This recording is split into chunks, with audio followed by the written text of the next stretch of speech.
Hello, hello. I can see the number of participants is jumping up exponentially almost. Welcome, welcome. Happy to have you guys here. So, a quick icebreaker question for you guys.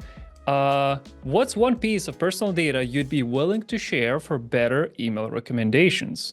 As in, no, I'm actually not going to give you any examples. I hope you understood the question. I've made that mistake before, and I'm not going to repeat it. So, okay, imagine. Are you a dog or a cat person? So you could get more personalized information. If you are a cat person, you would get cat-related product recommendations only. What do you guys think? What's that one piece of information you'd be willing to give away? I haven't thought about it, to be honest, myself. Probably that. Am I a cat or a dog person? I'm not seeing any responses in the chat, so I'm just gonna take the hint and move on. So, welcome, guys, to the Mastering the Basics, Turning Personalization into Profit webinar by Omnisend. Today, I am joined by Mangirdas, Customer Success Manager here at Omnisend. Mangirdas, would you like to say hello to our audience? Hello, audience. My name is Mygudus. I am Customer Success Manager from Omnisend. I do like to joke around, but I also like to work on strategies with clients that I manage, and we work a lot on personalization. That's what I'm going to talk about today. Hope you'll find out something new. Perfect. Very professional. Moving on then, a couple of things to know before we start. Workshop is being recorded right now, and you will be getting the recording of it very shortly. And if you have any questions during the webinar, make sure to ask your questions in the Q&A tab, and our beautiful people here in Omnisend are going to get back to you and answer all of your questions. So, without further ado, Mangirdas, it's over to you. Hey guys, Looks good. We hey can see the again. screen. Yeah, I hope that you can. Arnold's just confirmed. So, today we have a small but personalized agenda for you guys. So, first of all, since we're mastering the basics, we're going to talk about first impressions and how to make the best ones, tackling very few important topics in email marketing and automations, how to include personalizations there. Also, we're going to talk about consistency and best timing. By best timing is when to send to your customers and how it also contributes to the first impression. Third point that we have is the personal story and why it works, because a lot of clients like to tell their stories about the brand or share something that might be interesting for customers. And I'll show you some examples from my clients that I manage that agreed to share their beautiful campaigns that are performing really well. And the last one, but not the least, reviews. So as you probably know, reviews fall under user-generated content, which is currently the king in terms of managing clients' expectations and making them convert to actual purchasers. Whenever you open the website, you browse to the store, open the product, if you see the review, it's more likely that you're going to buy it. So without further ado, let's jump into the first impressions. And we'll talk a little bit on why it matters. The welcome series is the automation that you're going to set up if you haven't already, how to include personalizations and make good first impressions on transactional automations, and making sure that you have the right form settings to collect all the necessary data from your customers to target them better. So why it matters? First of all, first impressions are crucial, and 74% of customers expect to receive something when they click subscribe to your newsletter or your subscription form, whether it be embedded, pop-up, or flyout. So I'm going to speak why in the welcome series and what to include. Sorry about that. For the welcome series, please include a welcome greeting. So first email should be included by a customer's name, which you can collect through the form. thank them for joining, feel them valued, feel that they did something right by subscribing, and share a sneak peek what's coming in the upcoming months, maybe product launches or whatever you can think of that might be interesting for newcomers. For the second part, you must show value. So highlight your unique product sales points. So if your product stands out compared to the industry product, for example, if your acne cream works 99% better than your competitors, keep in mind that you need to mention that. You have to make sure client is hooked from the first or the second email that they receive. And don't forget to include exclusive offers, which is most of the time why customers subscribe to newsletters. As mentioned, 74% expect to receive something, and probably even more expect to receive some sort of discount, free shipping, or information about the products, receive cashback. It's up to you how you operate your business, but that's definitely something that has to be in that welcome series. So example of the flow would be first email, you're sending a welcome to the customer and saying hello. After a few days, you showcase the products, and on the seventh day, because you want to give some room customer to breathe and think about the product, you don't want to overwhelm them too much. Remind about the discount that they have in the first and third email, and just try to work on that FOMO. Make sure that they know it's not lasting forever and they should grab that discount and use it as soon as they can. And yeah, that this welcome flow that we talked about right now, that we established, it increases conversion by 26%, and such emails have 6 times the transaction rates compared to the regular ones and compared to other automations that are not as transactional. And yeah, starting very simple. In terms of personalization, you should include the customer's name in the email content. However, personalization does not mean that you have to just include a name. It does not necessarily mean you have to include customers' data.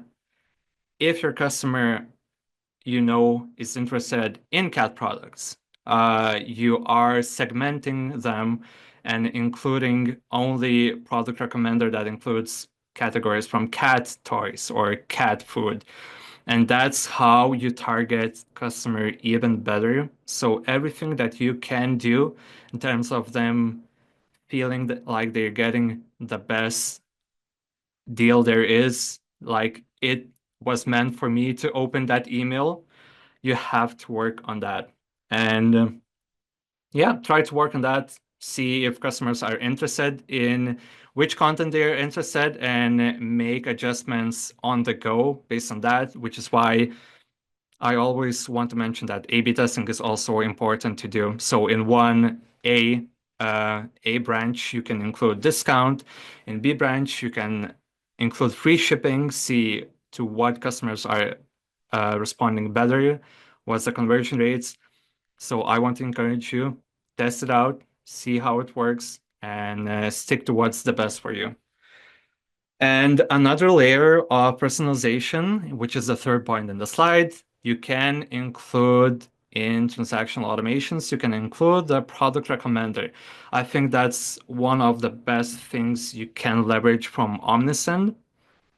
And product recommender has a lot of personalization tools built in because it can target customers based on their behavior. So not just that you can send bestsellers or specific categories to the customers, which is already some sort of targeting them, but you can also select products that were recently viewed by the customer or based on their previous purchases. So just let's take a scenario. I am selling cookies. I have my own cookie store. I sell delicious cookies. And what do I want to do? I want to keep customers in the loop, that they are reordering the products. And if I know that they ordered once in the last 60 days, I would include products that are similar to their past purchases to try out some new flavors, new brand of cookies that I'm selling, for example. And yeah, it's just try to target them as narrow as possible as well, um, which can be helpful by setting up the right form settings. And I want to jump into the right form settings. Why not? So form that works for you. And I have an example right here. Imagine of a form that you usually see on the website and compare it to the one that I'll show you right now. This is from Auto ID client. It's a car styling or detailing client that I manage currently. And they were delighted to participate in a way in this webinar. So it's very simple. Just look at this form, get 5% of your first order. So we have incentive for customer to subscribe to to our newsletters. So first name, surname, email. We already have some personalization data that we can include in either subject line, in either email content for the future.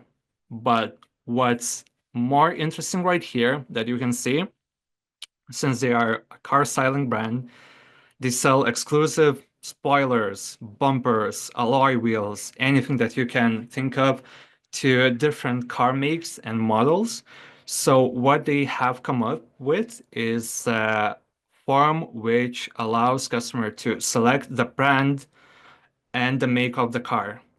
In this way, whenever Auto ID releases new product, they can create a segment for customers who have BMW, uh, specific type, M3, for example, new spoilers released.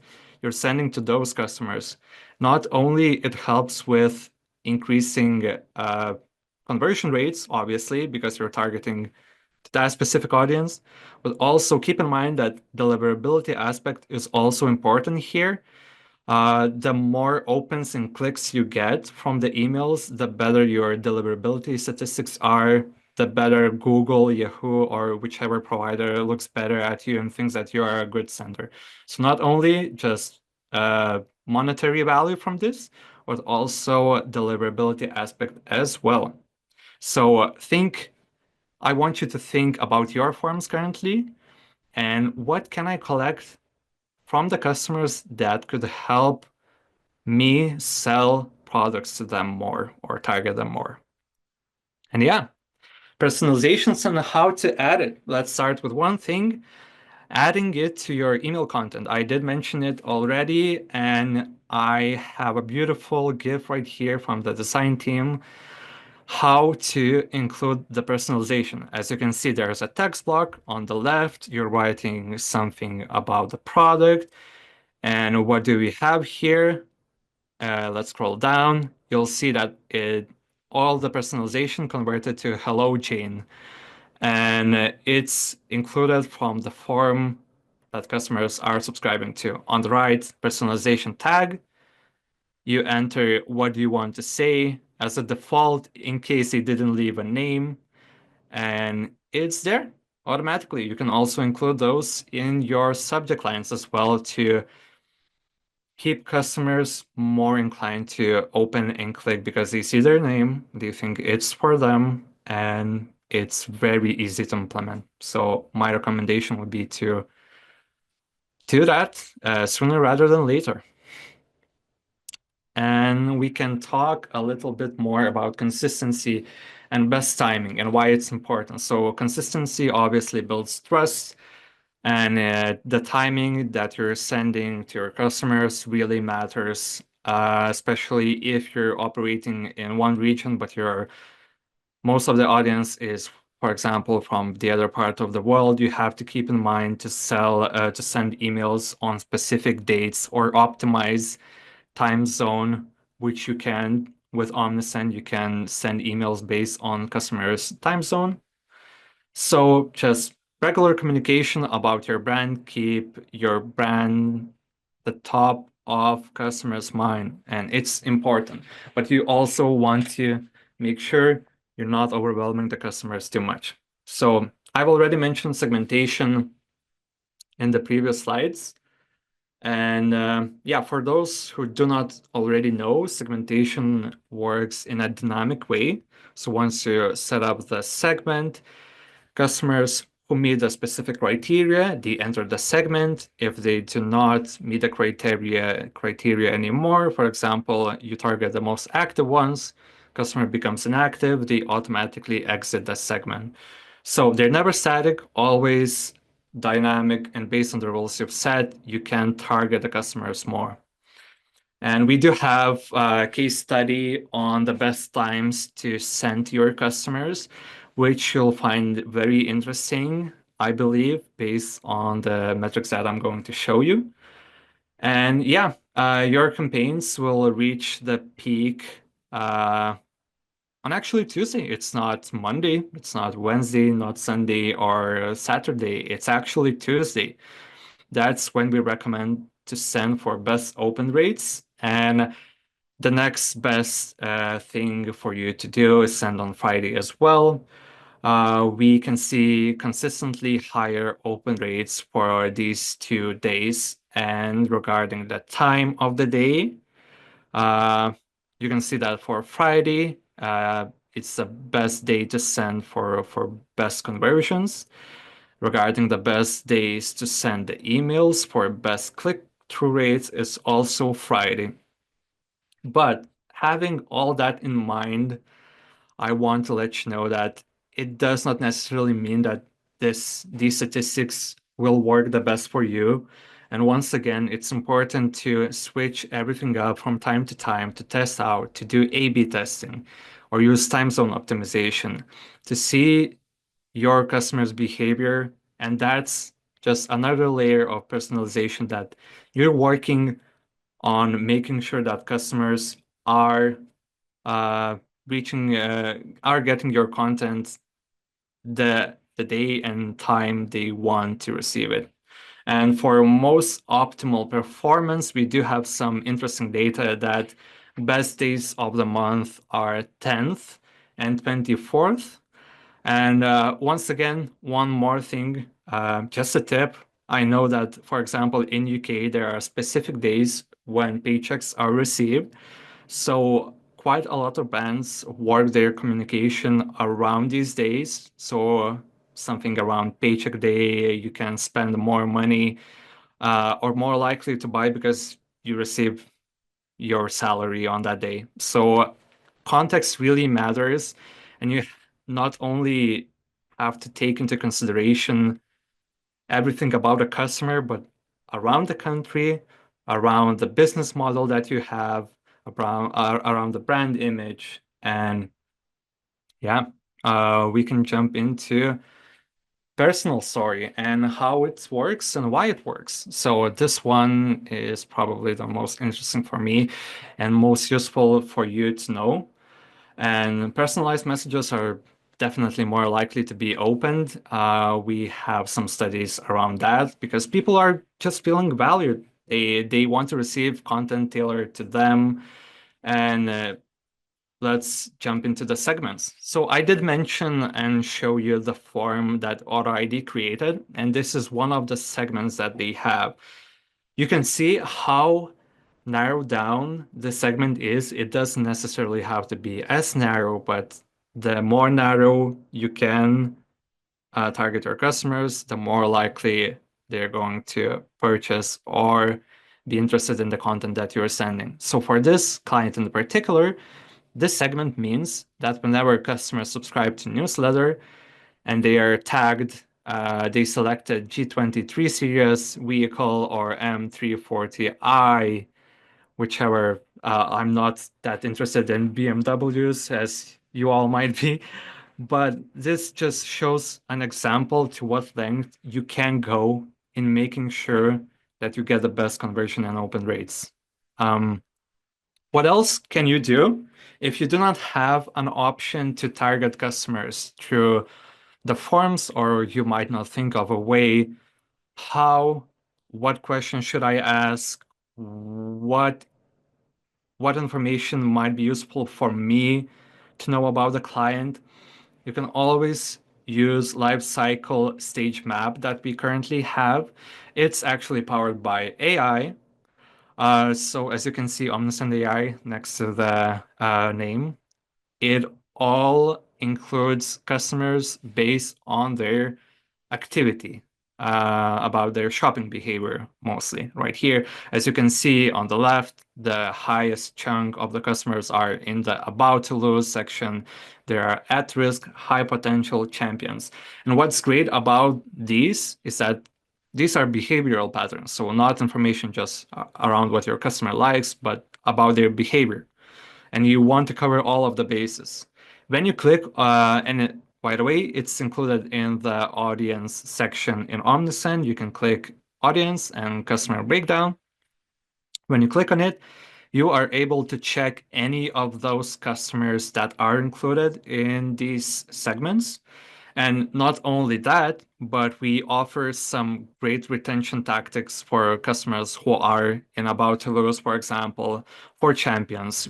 Champions are your most loyal ones. You would like to target them more frequently. You can send more emails to them. You can send more expensive items, but also they are likely to click on everything and open everything. So if you're releasing a very significant newsletter, try to target more active customers. So on the right side more, and those on the left, try to target them with some sort of incentive or trying to figure out why they are there. It's also information that's useful for the future and for the future reference for you to understand the patterns of your customers' behaviors. And there's some information about Lifecycle Stage Map. I encourage you to use it or try it out. Let's cut to the story right here. So Miyaturi, it's a brand that I manage at Omnisend. We get along great, and they also agreed to participate in a way in this webinar. As you can see on the right and on the left, they're selling bags. Miyaturi is a brand from UK. It's a good example and actually great example. How can you convert the customers through a story? Storytelling works wonders. And in terms of personalization, as long as you can come down to the level of the customer, and by that I mean you can talk like a person to person. I'm going through everyday struggles. Yeah, I have a dislocated shoulder. I can't use any bags. It's just, it sucks. I can't do anything. But wait, Miyaturi offers bags that you can use on one hand. So even with my current trauma, I can wear these bags. And it's interesting because I've actually uncovered this specific campaign by checking the quarterly statistics for campaigns. As a customer success manager, I try to pinpoint what performed the best, what performed the worst, try to uh, improve what can be improved. And this campaign in particular, it performed the best throughout the quarter. So it's just a great example of how getting down to a personal basis and not trying to sell out on something, but yeah, I'm struggling too. It just I'm the same as you. We can relate, and as we follow trends and see patterns and customer engagement, these stories work way better than regular newsletters in which you can say, "Hey, we're doing a sale right now. Just calm down and buy something from us." So it's a really good example. I encourage you all to try it out. Obviously, it depends on the brand communication that you establish and your social media presence. But user-generated content, storytelling, everything that customers can relate to, it's a really green flag for you. And last part is the reviews. So reviews, as you already know, it's the user-generated content. And in the last, I would even say decade, user-generated content really is one of the key things that drives the revenue for brands. And it's really a key point of marketing, actually. And how can you incorporate that into your own newsletters, into your own marketing strategy, and why are they important at all? So 79% of customers are more likely to buy when there's a review on the website for the product they're looking for. And I guess just a thought experiment, and it's very easy. You go to a website, you're interested in buying a specific TV, let's say, you find that TV, and you can see that it has 0 ratings. And as a pros product in recommended to you, a similar type of TV, maybe different brand that you weren't interested into before, maybe it has different specifications, but it has up to 100 reviews. And these reviews are above 4 stars. What's your approach? I want you to think about how would that impact your decision in purchasing, because based on the case studies, it seems like customers are just much more inclined, even if they want something specific, they are less likely to buy it if it has 0 reviews. So yeah, you're just building customer loyalty because these reviews can be shared on your website. These reviews can be included in your emails afterwards. And there's a social proof. It's not coming from your brand officially. So once again, something for everyone to relate to. It's just a person like me tested out the product. They liked it. It's likely that I'm going to like it too. So I'm going to explain how to add it and why it's important. So yeah, 93% of consumers say that online reviews influence the purchasing decisions from them. This on the right, as you can see, once again, one of the brands that I manage, they sell supplements for fertility. So for this brand, it's very important to have that social proof because it's customer experience based product as well.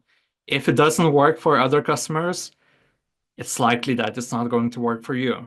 So including this social proof in your emails, just like they did. So for example, as you can see, Rebecca, after trying for a year, I took Impril for a month, and yesterday I find out I'm pregnant. Congratulations, Rebecca. And yeah, just increasing the conversion rates just by that, just by simply adding that social proof.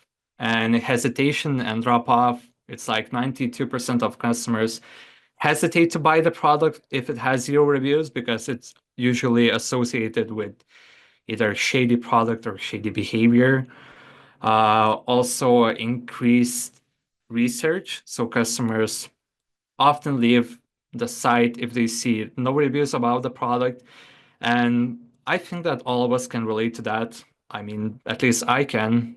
The most of the times when I see 0 reviews on the product or it has no social proof, no testimonials, when it's a big purchase, it's a big no-no. So keep on collecting reviews, and I'll just explain how to do that as well. You can also always browse the App Store to search for any apps that you can think of that might be beneficial for targeting the customers more or collecting their reviews. For non-Shopify users, I encourage doing so. For Shopify users, I encourage to try out Omnisend reviews, up to 1,000 reviews. You can collect them, display them, and export them. It's another layer of customer centricity and something that you can use in your automations and newsletters. This one in particular, I want to emphasize one of the days, and I received an email from Really Good Emails. It's a website that I recommend to subscribe to. It's just like a marketplace. They're not selling anything, but examples of an emails that are performing great from big brands like Nike, from Adidas, to you can search through industry, you can search through brands. And what really caught my eye here is thank you, MindYourDis. How do they know my name? Obviously, I entered that when I subscribed, but the image really caught my eye because usually the personalization is either included in the subject line, in the content, but as an image, that's that was the first time for me. And even though this email, yeah, next week here in the USA, we're celebrating Thanksgiving with pumpkin pie. It's a playful information about Black Friday sales and also templates for Black Fridays. But what really caught my eye is how they're able to do that. And yeah, it's just if you browse the App Store, you can find some of the apps that can do that. They can add the customer's name and turn it into an image for more personalized content. So this definitely drives click rates. And me personally, I'm not interested in Thanksgiving myself. I'm from Lithuania. I can't relate to that. But because of this image, I read through the content, I click on the website, and I looked at the templates that they had just simply by that. So keep your customers compelled by personalization, what other brands might not think of. And as I mentioned, Omnisend reviews right here. So we do offer this functionality, and for Shopify customers only right now. Uh, yeah, how to collect your feedback. It's pretty straightforward. You can add the widget to Omnisend to your store, and afterwards, it's very easy to create automations during which you can collect reviews. So post-purchase automated emails when customer buys something, 2 weeks later, uh, considering you are delivering pretty quickly, you can change the delays afterwards, but you're sending an email to receive that information about your product. It's valuable for you to understand what customers think of it. Not only that, you can use this information further in your automations. Here's what our customers say about us. You can include that in your website as a separate section. You can also include that in your newsletters.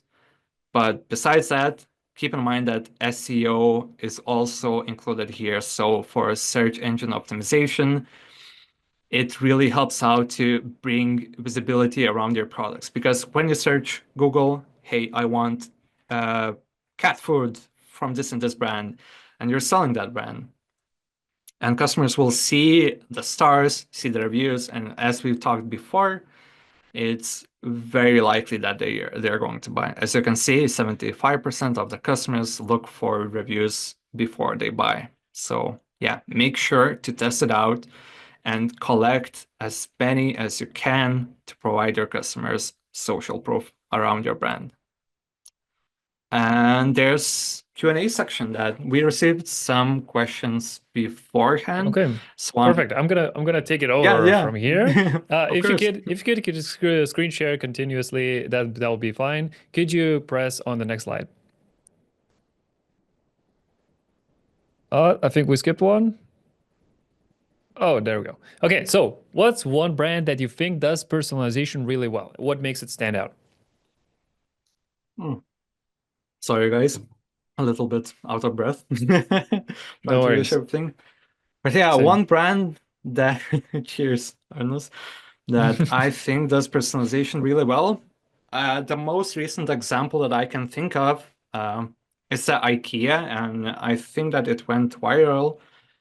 It was around the SMS campaign to the customers, and it was actually sent in very strange hours. It was sent after the midnight, 2, 3 a.m.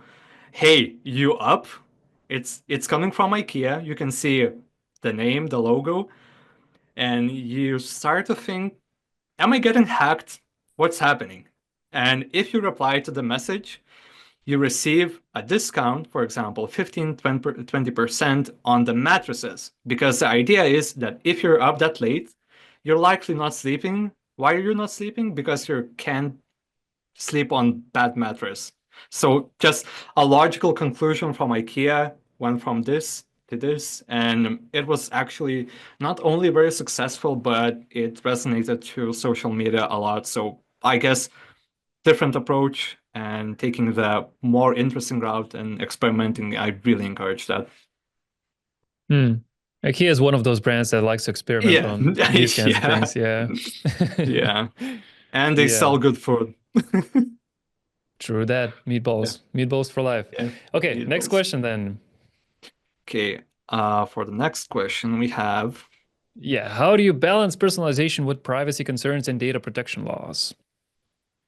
yeah, it's very important to understand that personalization data, it's important to understand in which country you are operating in. You have to acknowledge the laws if you're in the EU, GDPR, not only in the EU, but if your customers are in EU. Yeah, clearly communicating to customers which data are you collecting in the submission, in the submit forms, sign up forms. Sorry about that. It's very important and why it's collected and how it's going to be used. So in the cookies consent and in the form, you have to have a disclaimers. In the privacy policy, please make sure that you are including all the necessary information that you are going to use afterwards. And yeah, just keep it compliant. You don't want to get any lawsuits, but most of the time, just stick to what industry does the best and keep it secure. Okay, perfect. Now Yeah. let's move on to the next question. Do we have any more? Yes, we do. Yep. Is audience segmentation the key to success? How Shopify manages this? Oh, yes, definitely. Audience segmentation is, I wouldn't say it's the key, but it's one of the keys to success. Throughout this webinar, I did mention segmentation a couple of times.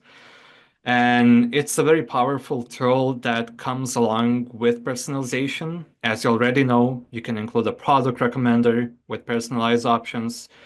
You can also, it goes hand on hand based on the data that you have around the customer. So as much that you have collected, you can put that data into work with segments, and the segments will work for email marketing, for SMS marketing, and also for the automations. So based on that, yeah, definitely one of the keys. And regarding how Shopify manages this, yeah, I'm not too familiar probably, but I definitely know that they target and have segments based on customers' behavior, on shopping behavior. And yeah, they do have presets for that, but to keep everything under one roof, I recommend having it in one place and probably using Omnisend so you have all the data there. But you can obviously try it out. Yeah, the customer behaviors are also being synced to Omnisend, if I'm not mistaken. That's true. That's true. Yeah. That's why it's not really recommended by me, let's say. But yeah, you can do everything in Omnisend based on the segmentation that you want to achieve. Yeah, yeah. Yeah. Okay, moving on to the next question, if there is any more. Yes, there Yeah. is. Of how do I not turn Yeah. off a customer with too many questions? I was actually going to ask that myself, kind of. Yeah. It's really a good question, obviously. And I guess we come across each of us had that situation where brands sends 25 emails per month on daily basis that you're not really interested, even if you do not click or open those. So what I would suggest to do, sometimes just asking the data around the customer themselves. Mm, sorry, might have lost that thought. Sometimes asking the customer more data to provide about themselves is what I wanted to say is less likely that they are going to provide any data at all. That's in the sign-up forms. I recommend with Omnisend's functionality, since you can create step one, step two, and the first step, take the data that's really necessary. So first name and email. And on the second step, try to categorize and pull the information that you think might be beneficial. It could be birthday if you're selling something that's on a yearly basis. It could be birthday, it could be just like you saw car make or car model. But with that in mind, add a button that allows customer to submit the form from there without requiring to fill out the fields. That's how you can leverage and not overwhelm the customer too much, not allowing them to drop off. Because if they do not complete the step, you're essentially not getting that information around the customer. They're not subscribed anymore. They are already pissed off, let's say, around the questions that you asked. So yeah, and because of that functionality, which is recently introduced, I recommend testing it out and included that in the subscription forms. But yeah, it's better to have the client with less information rather than having no client. Mm. Because that was kind of my assumption is if you add more fields, I guess it increases friction. There's less subscriptions, but they're more quality subscriptions. Is that a right Yeah, assumption? you can look it in that way. Yeah, but you have to take into consideration if that personalized information around the customer will help me out, or it's just good to have. Like in the future, I might use it, I might not use it. If you have specific plans, yeah, let's include that. But keep in mind, just allow customers to finish a form without them requiring to fill out those fields. Yeah, of course. Yeah, Okay, let's move on yeah, to the next one. and And yeah, that's it. That's it, apparently. Okay, yeah. let me check if we have any questions from the chat. I can see that Ira mentioned most of them, but okay, I did something caught my ear. You mentioned that you are not interested in BMWs. What car brand do you prefer, huh? I can get this. uh, I had three cars so far in my life, and all of the cars Mm, were Volkswagen. I drove Volkswagen Make 4, Make 5, and now Scirocco. mm, Yeah. But okay. yeah, I'm not a sorry. Mostly German made anyway, right? Mostly German. Yeah, that is Yeah. good. The cars are good and reliable. Yeah. Okay, one more thing that I also caught my ear. You mentioned that the necessity of having reviews for all of your products, but here's a hypothetical. I'm a very Yeah. small brand. I have a couple of products that already accumulated quite a few reviews, and I want to launch a new product, the third one. How do I get that first review? Because I feel like there's going to be a lot more friction because my two products have reviews already, but the third one doesn't. How do I get that first review to really kick things off? Are there any proactive steps that I could take?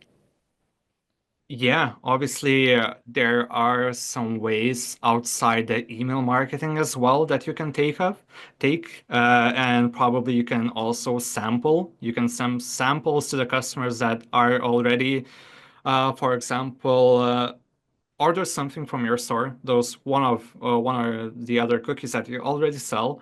You're sending a small sample of the new product that you have and you release it as a SKU or ask the customers, hey, how did you like it? You, as a follow-up to that order, you create an automation. After 2 weeks, they receive an email, hey, you received more than you expected to receive. How did you like it? What do you think about our new cookies? And you can not only through the review request form itself, but you can collect those social proof or experiences from the customers in all different ways. It can be through social media, through Instagram, TikTok, Facebook, but include that in your emails. Just let your Hmm. customers know. Yeah, that's a very good idea. I actually didn't think about it. That's very nice. Okay, it seems that we are pretty much right on time, right on cue, and it seems that this would be all because I don't have any more questions myself, and our chat seems to be quite empty today. So I would like to Yeah. thank everyone for attending. Thank you, Mangardas. Thank you, everyone. And we'll see you in the next one. That was it for today. See Bye you guys. bye. Hope you enjoyed this. Bye.